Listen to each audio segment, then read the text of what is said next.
Ngucanio citiganĩte cia rigi nene ya KPL nĩ ithakirwo iharo-inĩ citiganĩte kuria timu ya Mount Kenya mũthĩ wa ũmũthĩ nĩ magĩire rika rĩao. Ũũ nĩ thutha wao kũhota timu ya Gikunjo na bao 3-2 kĩharo-inĩ kĩa Gikunjo Green.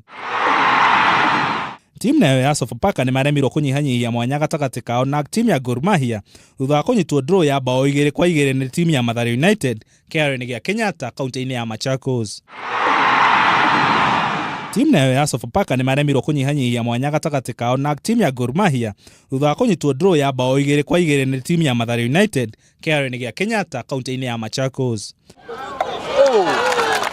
Tukimurika ligi nene ya Nyarari, timu ya Gospel Youth mũthĩ wa ira nĩ marahotire timu ya Mathare Women na bao 1-0 kĩharo-inĩ gĩa Camp Toyoyo. Imekuwa tafe, kila timu inakuja imejipanga, but point start at the end of the day pia ni muhimu.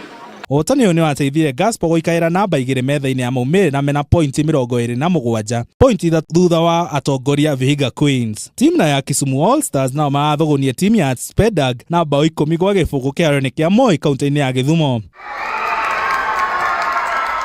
Oseria nĩ marahota timu ya Soka Queens na bao 5-2. Tumejani beaten si kazi rahisi. Nafurahia wachezaji wangu walikuwa wamejicommit. Yenyewe tulikuwa tumeamua 3 points lazima zibaki, ni kichinjio. Ngirifuatira metha mathako ya Kameme TV ni Dara wa GATERI.